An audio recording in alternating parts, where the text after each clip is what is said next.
Boa tarde a todos e a todas. O Centro da Memória da Eletricidade dá continuidade hoje ao projeto Pensando o Brasil, uma série de 3 temporadas de lives com intelectuais, historiadores, sociólogos e criadores artísticos, visando lançar olhares múltiplos e diversificados sobre os nossos 200 anos de vida independente. Neste momento em que ainda estamos mergulhados nos festejos do centenário da Semana de Arte Moderna de 1922, é importante lançar um olhar mais amplo para este país jovem com apenas 2 séculos de vida independente. Pensando o Brasil contempla 3 temporadas: o Brasil no século XIX, o Brasil no século XX e o Brasil no século XXI. É uma verdadeira viagem no tempo por meio de conversas a respeito dos modos pelos quais o Brasil foi pensado, gestado, imaginado ao longo dos últimos 200 anos. O nosso convidado de hoje é o jornalista e escritor Larry Rotter. Ele nasceu em Chicago, Estados Unidos, em 1950. Formado em História, Política e Economia na Universidade de Georgetown e fez pós-graduação pela Universidade de Colômbia. Se eu falar alguma coisa errada, você me corrige. Ele foi repórter do jornal The New York Times por 30 anos, onde hoje se aposentou pelo New York Times, e foi correspondente estrangeiro no Brasil por 14 anos. Na época da ditadura militar, trabalhou para a revista Newsweek e veio ao Brasil pela primeira vez em 1972. Morou aqui em 1977. Foi para a China em 1982 e de 1998 a 2008 foi correspondente do jornal New York Times no Brasil. Ele escreveu 2 livros sobre o Brasil, país pelo qual ele é apaixonado, e a gente vai começar essa nossa conversa perguntando para ele por que esta paixão. Ele escreveu 2 livros, então, Deu no New York Times, publicado em 2008, e Brasil em Alta, em 2012. Mas o livro que mais me impactou, sem dúvida, foi um que ele lançou em 2019, Rondon, uma biografia. Ali ele resgata a história de um engenheiro militar, cientista e sertanista que, no início do século XX, trabalhou no mapeamento de rios, vales e montanhas da Amazônia. Além disso, foi decisivo ao estabelecer contatos pacíficos com dezenas de tribos indígenas e instituir um modus vivendi harmonioso com as tribos indígenas. Aliás, ele era de origem indígena. Ele criou o Serviço de Proteção aos Índios, foi decisivo também, estabelecendo mais de 2.000 quilômetros de telégrafos ligando o país, né? E morreu marechal, né? Em 1958, aos 93 anos. Bom, bem-vindo, Larry. Na nossa recente troca de e-mails, você destacou 2 contribuições fundamentais do Cândido Mariano da Silva Rondon. Primeiro, ele expandiu o conceito de cidadania para incluir os povos indígenas, não como silvícolas ou selvagens, habitando terras brasileiras, e sim como brasileiros iguais a qualquer outro grupo étnico ou raça. Em segundo lugar, você escreveu que ele aproveitou os novos meios de comunicação para implantar na cabeça do brasileiro, morando nas grandes cidades, no litoral, um conceito mais abrangente de brasilidade ou patriotismo. Bom, eu quero muito que a gente detalhe essas 2 qualidades, atributos, conquistas importantes, fundamentais do Rondon, mas eu queria começar com o Rondon ainda cadete, né? Não sei qual era a patente dele, ainda cadete, no Rio de Janeiro, né? Quando, em 15 de novembro de 1889, os militares proclamaram a República, né? E como a cabeça dele se formou a partir do patriarca da independência, José Bonifácio, que lá no começo da independência, nos primeiros 15 anos do Brasil independente, foi decisivo, né? Tanto que leva hoje o apelido de patriarca da independência. Bom, começamos então de José Bonifácio. Certo. Agora, a ligação entre Rondon e José Bonifácio é justamente Benjamin Constant. Porque Rondon, cadete, era adepto de Benjamin, estudante do Benjamin Constant, e virou positivista, ainda cadete, por causa dos ensinamentos de Benjamin Constant. E foi o próprio Benjamin que indicou para Rondon a necessidade de ler os documentos, cartas, etc., escritas por José Bonifácio. E nessa leitura, o Rondon encontrou muita coisa que norteava a vida pública dele.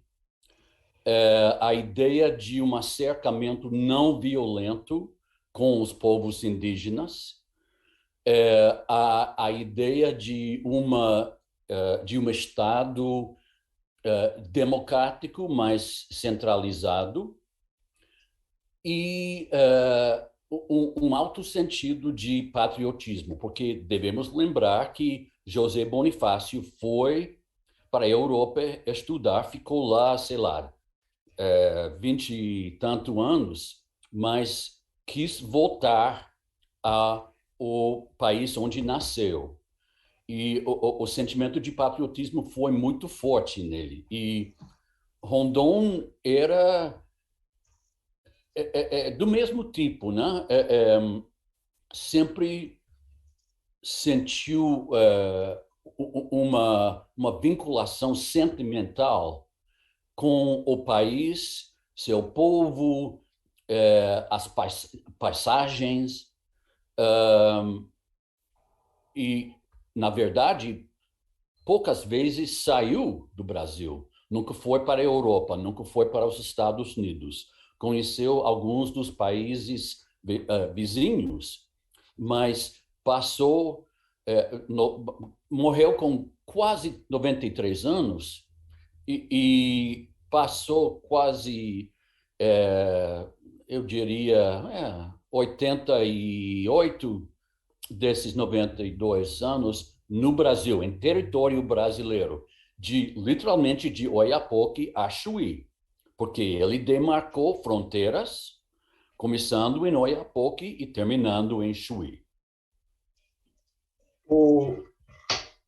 Como é que foi a atuação dele ali no momento da proclamação da República? Você descobriu coisas novas ali? Porque você teve Sim, acesso aos diários dele, né? tive sim, tive sim.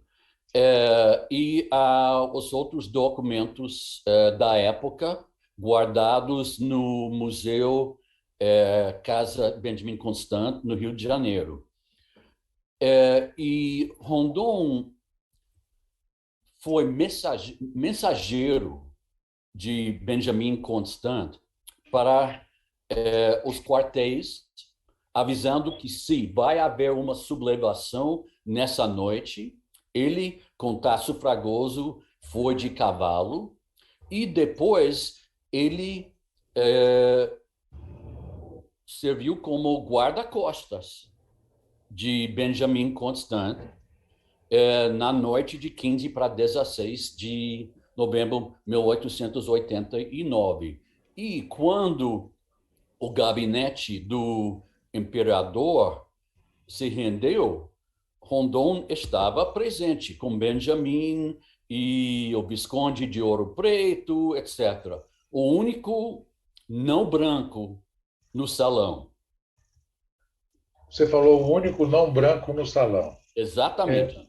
O Rondon, na verdade, era de origem indígena, né, dos Sim. Bororo, Terenas, né, mas não só de uma etnia indígena. Era uma mistura, ele era um mestiço mesmo do ponto de vista indígena, né? Sim, Eu queria que você sim. comentasse um pouco essa condição que é muito peculiar, né? Porque do lado da mãe, a mãe era de ascendência terena e principalmente Bororó, e se identificou como Bororó. O pai era mestiço, com sangue português, espanhol, um pouquinho de negro africano e também indígena, Guaná, do povo Guaná. Então, Rondon é aquela mistura tipicamente brasileira. E durante o Estado Novo, quando o Getúlio estava louvando a mestiçagem, o Rondon foi enaltecido pela propaganda do novo Estado como o novo homem brasileiro. Puxa vida, não sabia disso, não sabia. Mas a partir da proclamação da República, em que momento ele sai do Rio e começa esse reconhecimento da sua própria origem, das suas próprias origens, e, por consequência, é, de todo o Mato Grosso e a Amazônia, né? Sim, sim. É, logo em 1890, né, já capitão, ou tenente ainda, ele é destacado para trabalhar na construção de uma linha telegráfica entre Cuiabá e o Rio Araguaia, rumo a Goiás. E para ele foi uma alegria poder voltar a seu estado natal, porque ele sempre se identificou como mato-grossense e sentiu na pele todos os problemas e mazelas do status do Estado como Estado na fronteira, longe da costa, longe da capital, difícil de acessar, sem caminho de terra entre Cuiabá e o resto do país, a necessidade de viajar de barco, passando por Paraguai, Argentina, Uruguai, simplesmente para chegar no Rio. Então, os problemas de Mato Grosso sempre formavam parte da lista mental na cabeça de Rondon. É isso que eu quero fazer. Eu quero construir linhas telegráficas, eu quero construir pontes, eu quero construir estradas para integrar Mato Grosso e o resto, e por extensão, né, o resto da Amazônia com o país, com o litoral, com os centros de poderes. Qual foi a viagem mais importante que ele fez? Foi essa com o presidente Roosevelt mesmo? Ou antes disso ele já tinha mapeado? Não, não. A viagem com Roosevelt aconteceu em 1913 e 14. E ele já, nessa altura, tinha trabalhado mais de 20 anos na Amazônia.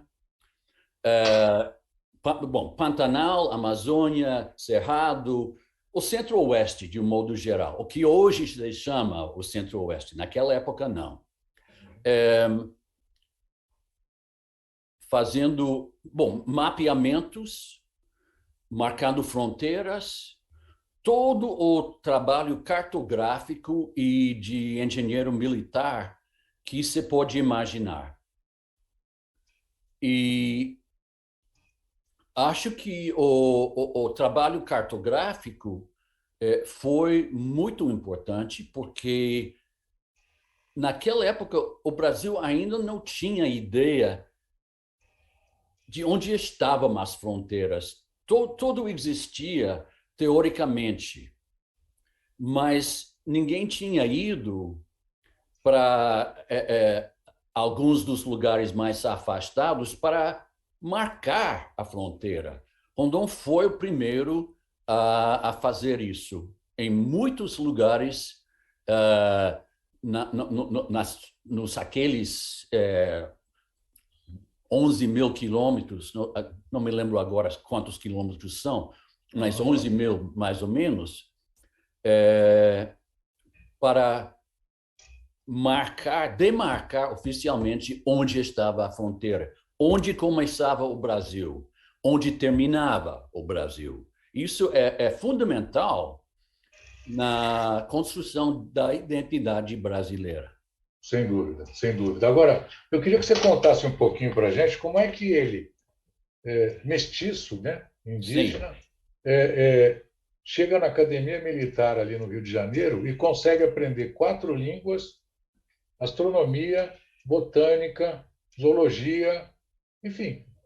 Como é que estava tudo contra ele? Porque se a gente é, olhar uma foto do é, Rondon, né, a gente já pensa em tudo, mesmo menos em alguém que fale 4 línguas e que seja um polígrafo, cientificamente falando, né?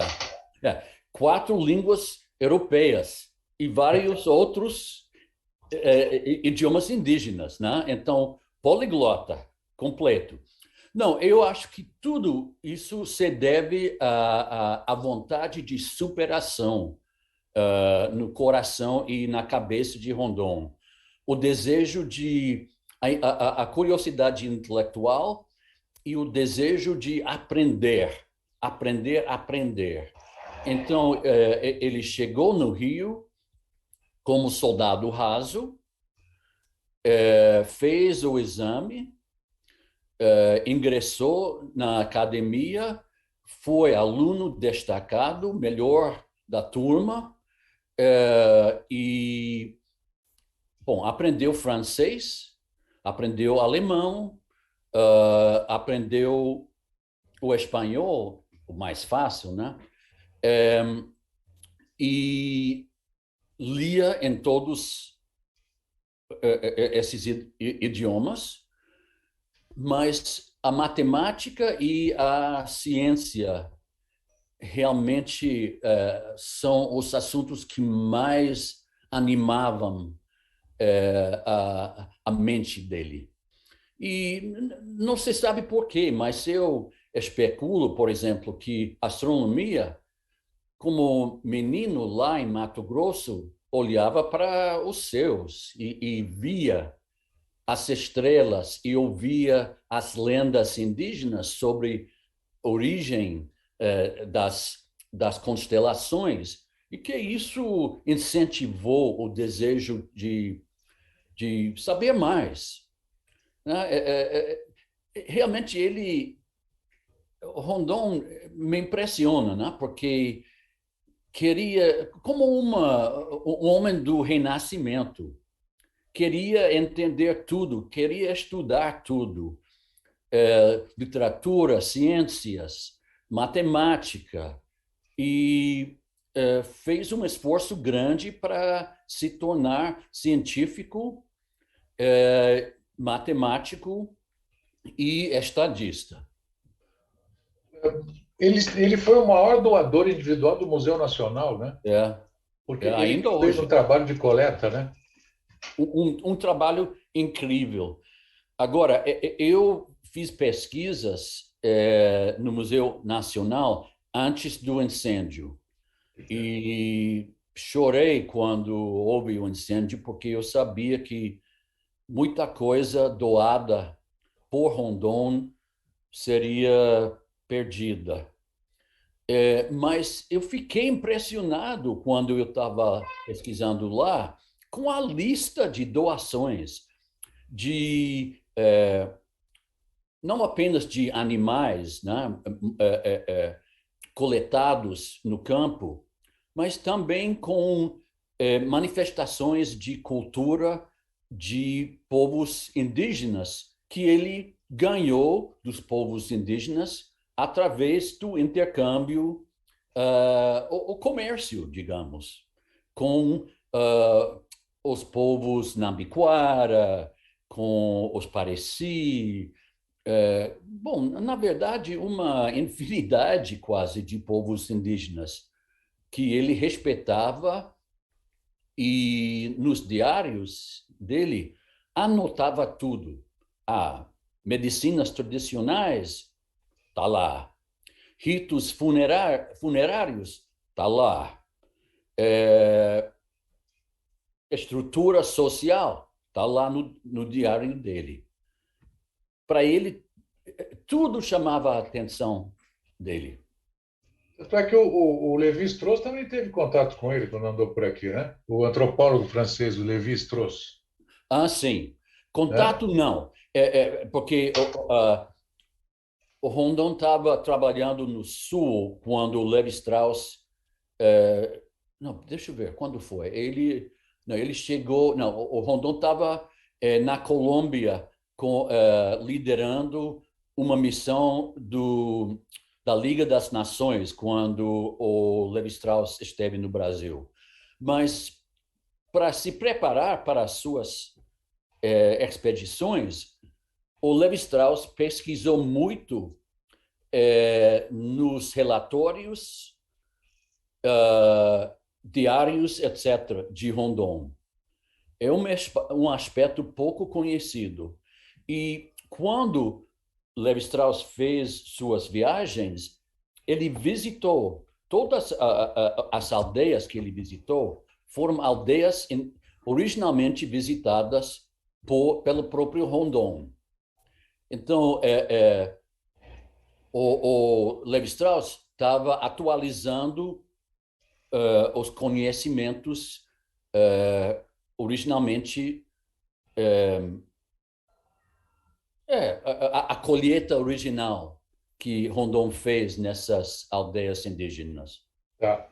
Quando é que em qual dessas expedições o Roquete Pinto estava junto? Eu acho que não foi com o Russo, foi bem antes. E Foi, ele coletou música, né? sim, sim.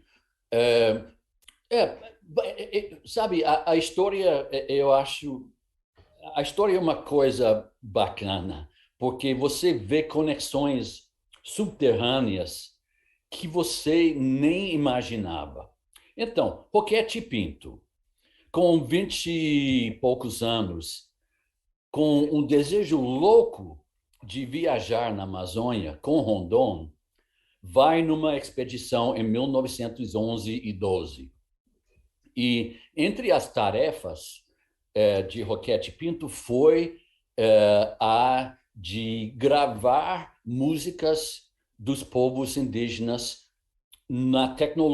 com a tecnologia mais avançada daquela época, né? Ou seja, gravações em campo, em discos, tubos, que posteriormente foram transferidos a discos.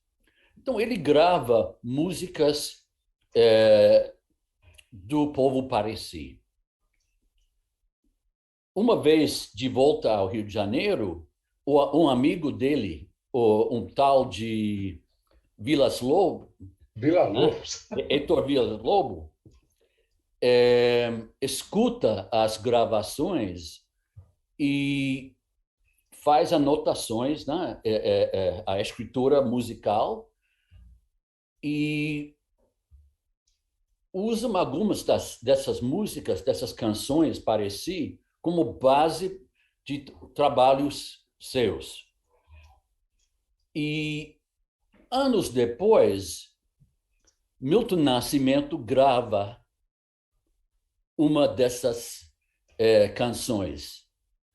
Acho que foi em 1989, ou seja, 77 anos depois da colheita original, uma canção gravada por Roquete Pinto sai num disco de Milton Nascimento.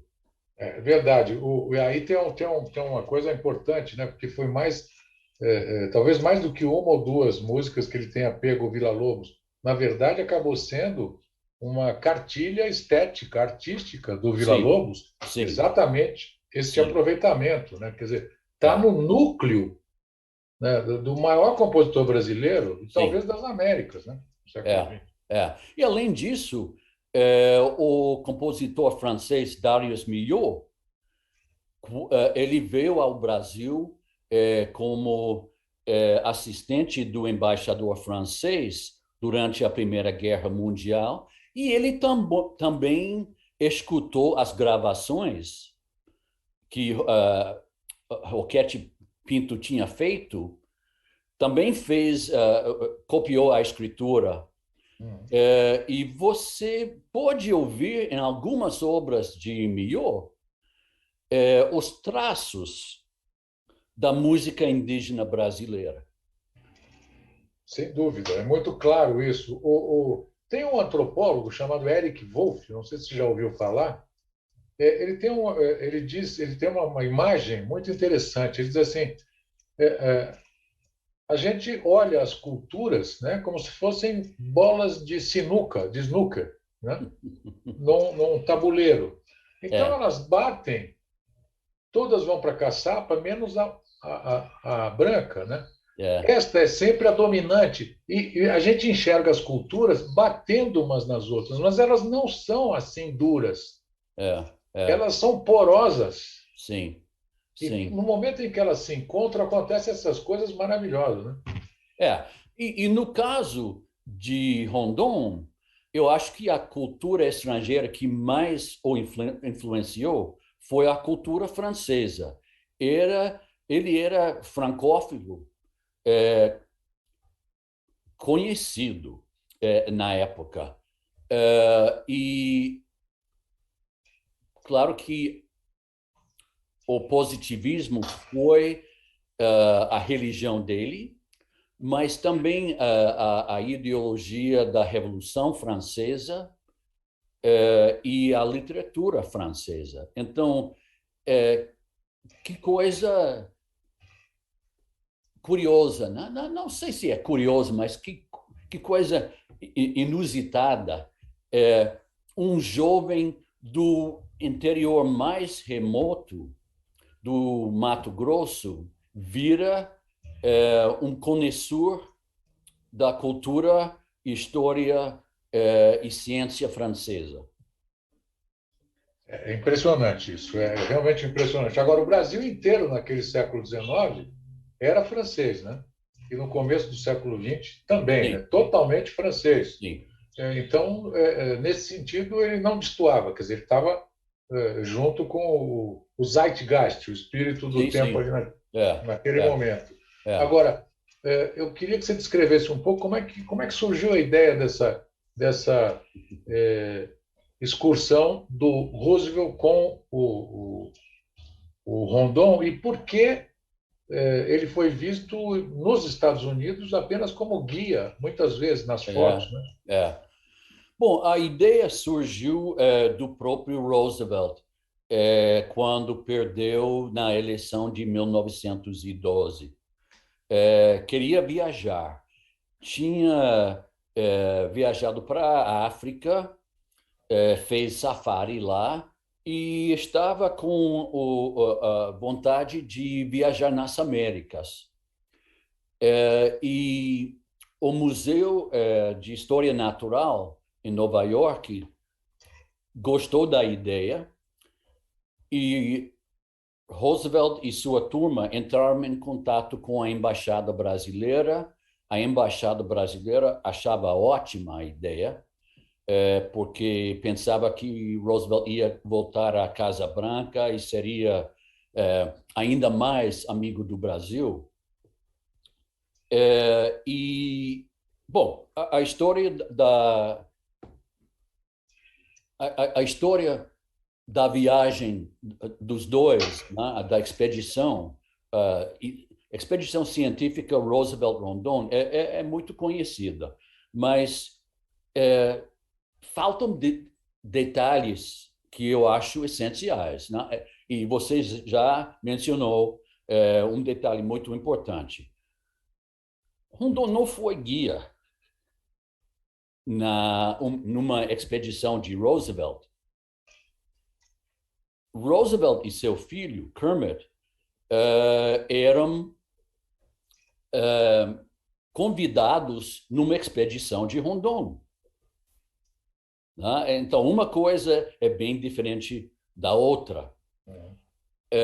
E o fato de que Rondon não recebeu até hoje o devido reconhecimento se deve ao racismo generalizado nos Estados Unidos e na Inglaterra nas primeiras décadas do século XX. A ideia de um oficial militar indígena que fala 4 idiomas, é cientista, ficava fora do pensamento dos americanos e os britânicos. Mas é isso que aconteceu.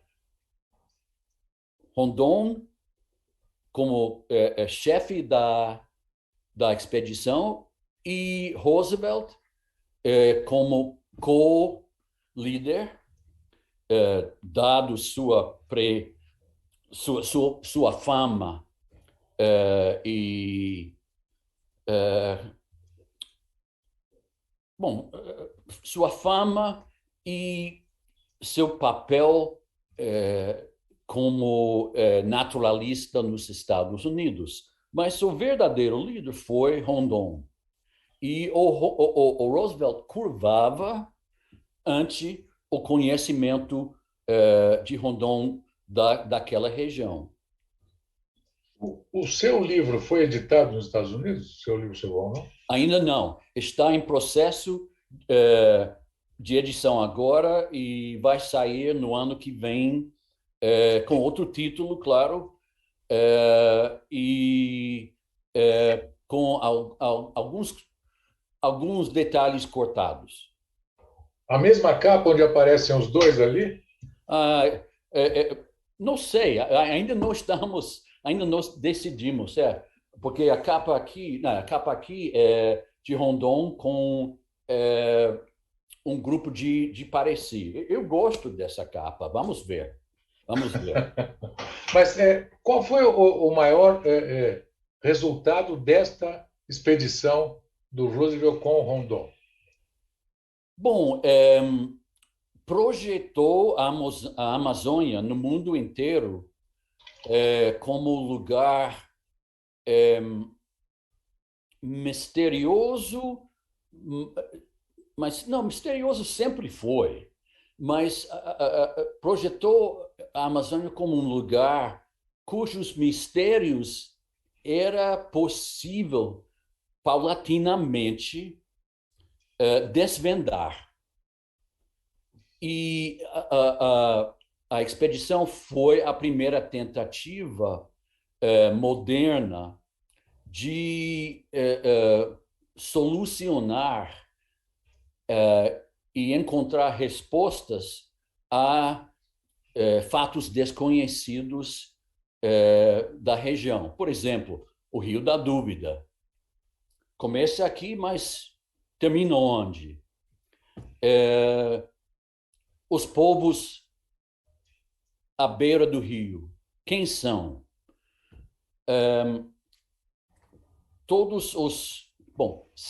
Centenas e centenas de espécies de mamíferos, pássaros, peixes,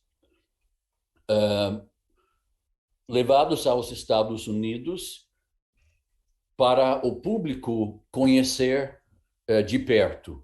Então, não foi um safari, né, como Roosevelt fez na África, foi uma verdadeira expedição científica. E a Comissão Rondon, que ele liderava, publicou dezenas e dezenas de relatórios científicos sobre os mais variados aspectos da flora e fauna amazônica, os rios, a geologia, todos os aspectos da Amazônia. Ou seja, foi um empreendimento principalmente científico. A noção, o mundo tinha noção de que a Amazônia é o pulmão do mundo, né? Esse bioma da Amazônia com o Pantanal, ou foi a partir, o que estou imaginando se foi a partir dessa expedição, pela notoriedade do Roosevelt, que chamou a atenção, de repente, para o mundo de que ali estava o pulmão. Será que funcionou assim?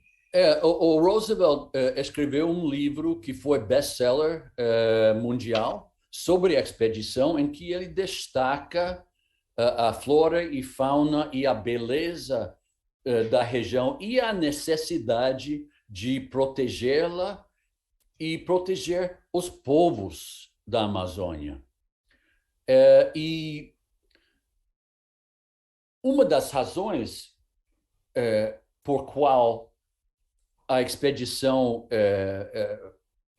de Roosevelt e Rondon teve a penetração que teve foi, você mencionou no começo, o uso de novas tecnologias para gravar o que eles estavam descobrindo. Filmes e gravações de som. E as pessoas no Brasil e também no exterior iam ao teatro para ver, como nunca antes, a realidade da Amazônia. Os povos indígenas hasteando a bandeira brasileira, os rios, a beleza, a vastidão. O impacto da expedição foi muito grande em todos os sentidos, inclusive o sentido de patriotismo no brasileiro. Somos donos disso, que maravilha. Me corrija se eu estiver enganado, devo estar enganado, mas o projeto da Fordlândia, né? Sim. Do Ford, na Amazônia, foi repercussão disso, da expedição? Bom, eu não sei se existe uma ligação direta, mas claro que Henry Ford acompanhou as notícias da expedição e depois pensou na ideia, como podemos conseguir borracha? Talvez a melhor maneira seria implantando um projeto lá na Amazônia. E o Rondon foi inspecionar a Fordlândia em 1928 para assegurar que as normas brasileiras, as leis brasileiras estavam sendo seguidas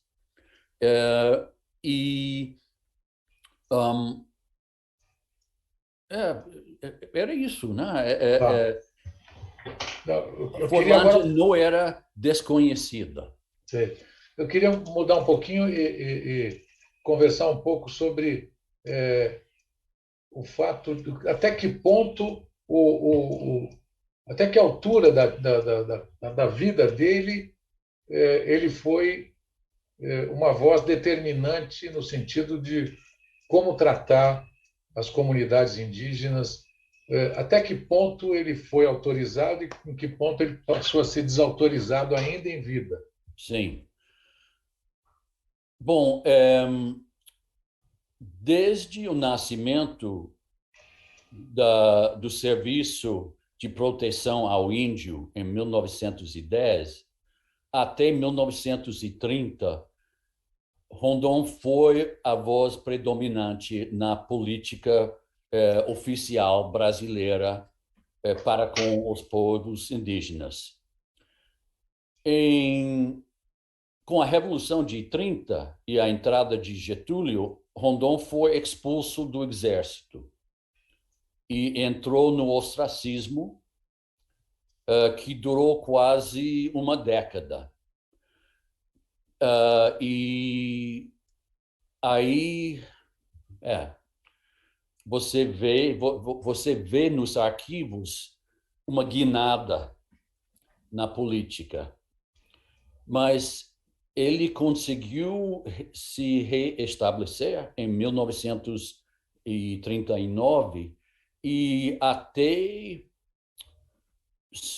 os últimos anos dele, ele não era mais a voz determinante, mas tinha uma voz importante que frequentemente ele usava para protestar ou modificar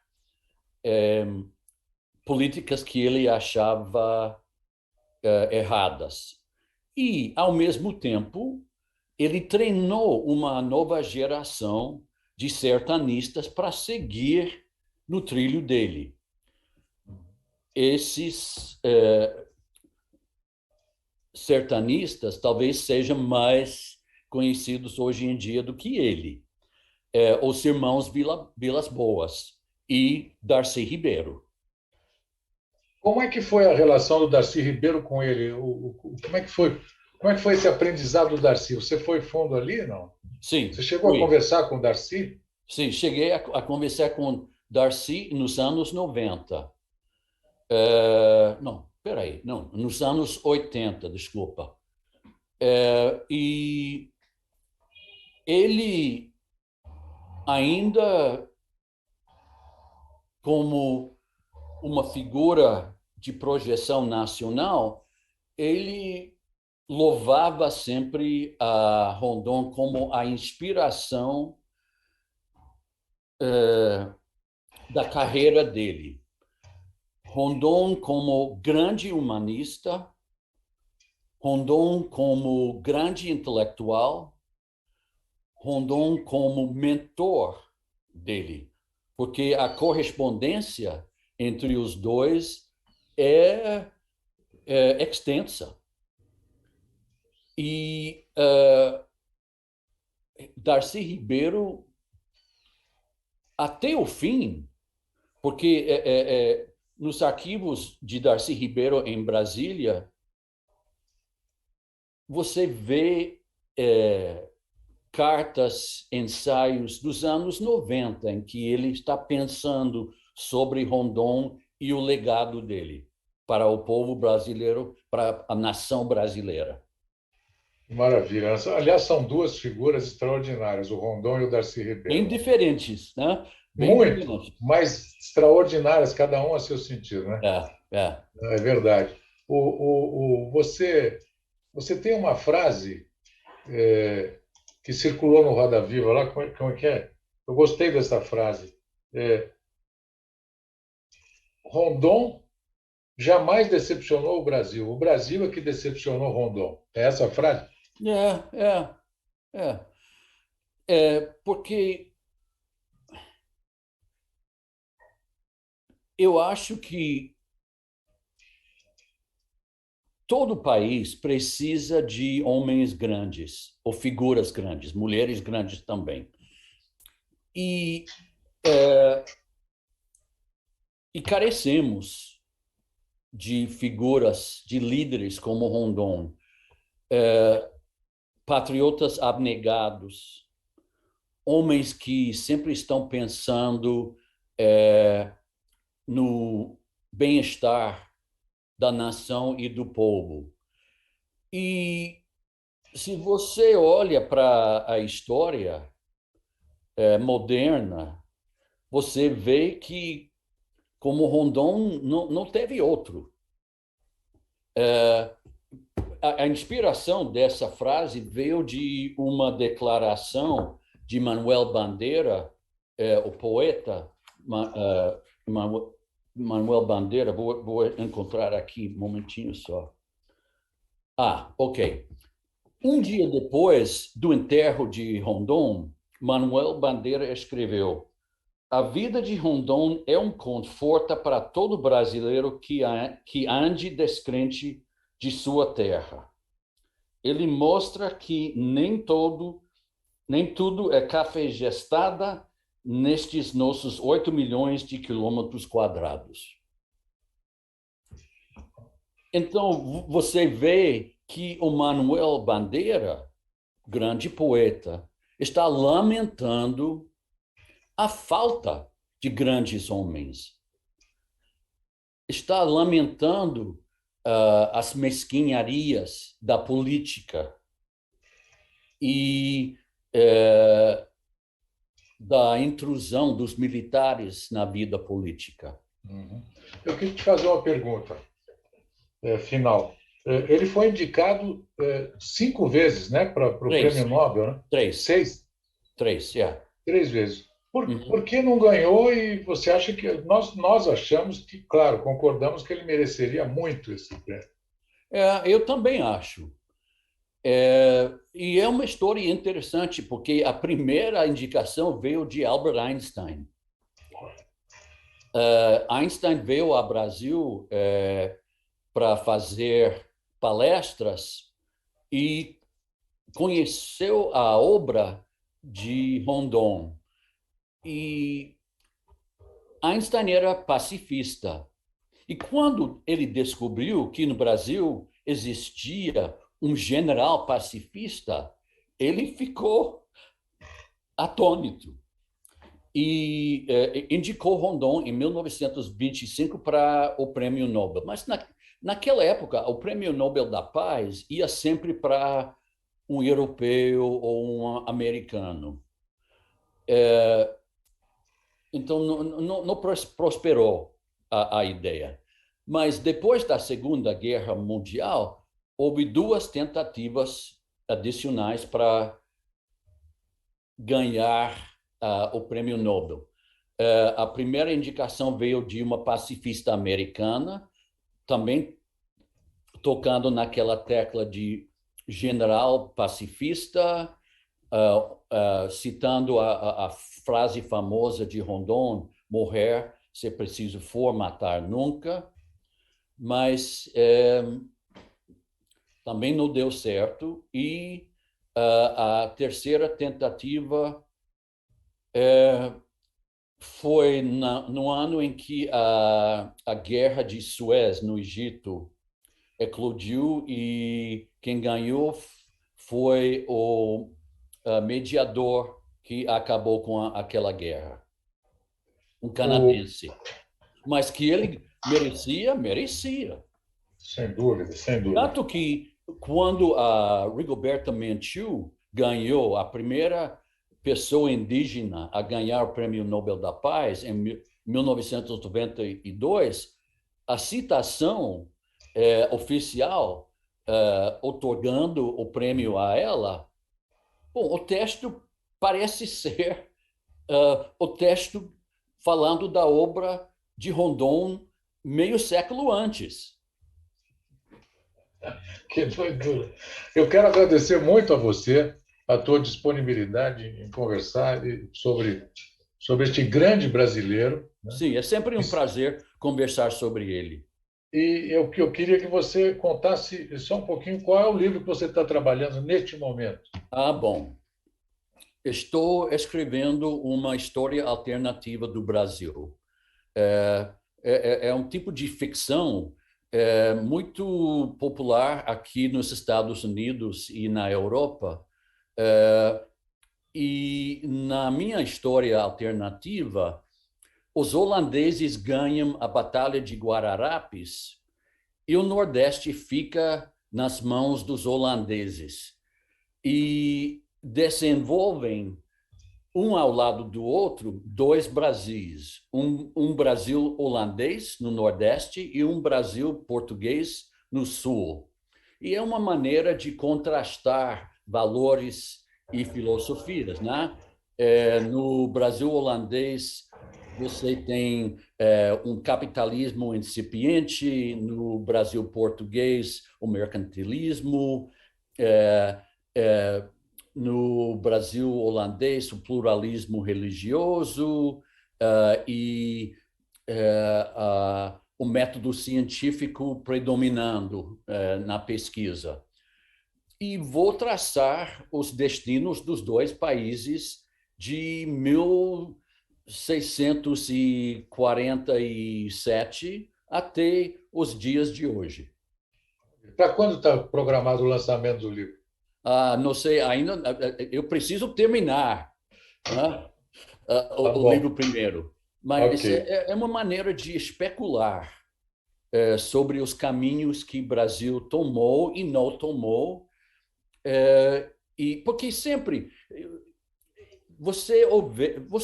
eu sempre ouvi no Brasil, que pena que os holandeses foram embora. Não, não é muito comum ouvir isso. Então eu pensei, puxa, e se os holandeses não tinham, se eles teriam ficado, como o Brasil seria como país?